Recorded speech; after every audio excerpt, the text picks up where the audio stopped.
3 musisi Indonesia yang downgrade gara-gara politik, part 2. Part 1-nya ramai banget, sampai-sampai gue di-tweet sama Saikoji. Sekali lagi, musisi punya pilihan politik itu sah-sah aja. Tapi ketika publik udah jatuh cinta sama karya dan idealisme mereka, maka perubahan sekecil apapun itu pasti bakalan disorot. Kalau ngomongin musik perlawanan dari Jogja, nama Kill the DJ pasti masuk daftar. Sebagai pendiri Jogja Hip Hop Foundation, Marzuki Muhammad ini banyak ngangkat identitas dan budaya lokal lewat musik. Lagu-lagu kayak Jogja Istimewa, Jogja Ora Didol, ini udah kayak anthem dan suara perlawanan.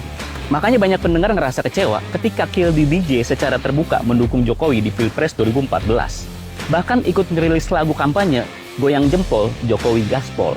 Ayo goyang jempol, Jokowi Gaspol. Meski di tahun 2022 dia secara terang-terangan menolak wacana 3 periode, tapi ya mau gimana? Publik udah terlanjur kecewa.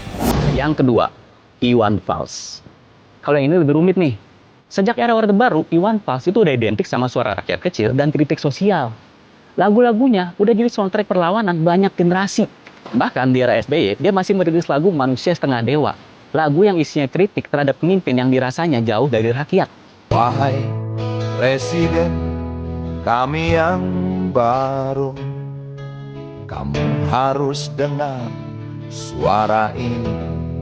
Karena itu ketika sebagian orang menganggap beliau tidak sekeras dulu terhadap pemerintahan Jokowi, bahkan beberapa kali seperti melakukan blunder di Twitter, terbaca seperti membela. Di sini muncul anggapan bahwa Bang Iwan ini sudah berubah.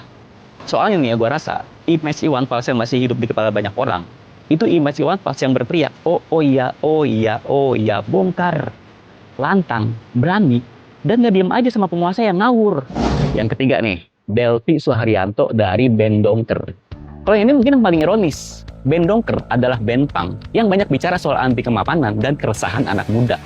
Makanya banyak yang kaget waktu vokalisnya ini jadi ketua partai di Blitar dan berencana maju sebagai caleg.